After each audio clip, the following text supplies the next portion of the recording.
بسم اللہ والصلاۃ والسلام علی رسول اللہ۔ دو نام ان کے حوالے سے بات کرنی ہے، ایک ہے افنان اور ایک ہے عفنان۔ افنان یہ شروع میں حمزہ لے آئیں اور عفنان شروع میں عین لے آئیں۔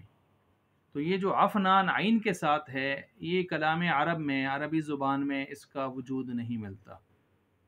تو عربی اعتبار سے یہ مہمل لفظ ہے، اس کا کوئی معنی نہیں ہے اور نہ ہی اس کا کوئی مادہ یا اس معنی میں کوئی لفظ استعمال ہوتا ہے عفنان عین کے ساتھ۔ دوسرا جو لفظ ہے افنان الف کے ساتھ یعنی حمزہ کے ساتھ، تو اس کا معنی ہے، یہ بامعنی لفظ ہے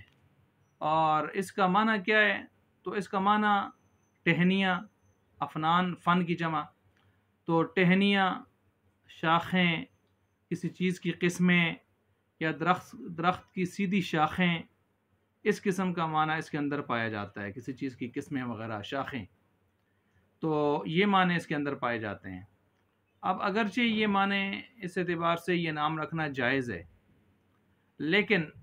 بہتر معلوم نہیں ہوتا، کیونکہ مومن کا، مسلمان کا نام ایک ایسا نام ہونا چاہیے جو بامعنی ہو اور جس میں ایک خاص قسم کی وسعتیں ہوں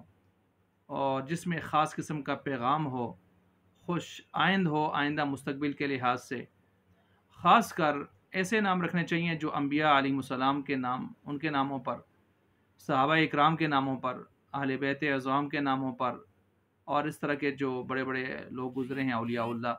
تو اس ترتیب سے ان کے نام، ان کے ناموں پر نام رکھے جائیں، نہ کہ اس شوق میں کہ آدمی نئے سے نئے نام ہو،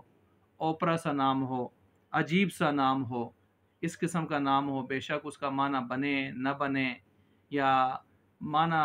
ایسا معنی ہو کہ جو شخصیات کے ساتھ، افراد کے ساتھ اس کا جوڑ بھی نہ بیٹھتا ہو، جیسے یہ لفظ ہے یا اس طرح کے لفظ ہیں۔ تو بہرحال اچھے انداز میں، اچھے الفاظ صاحب علم حضرات سے پوچھ کر نام رکھنے چاہیے، یہ ترتیب نام کے اندر ہونی چاہیے۔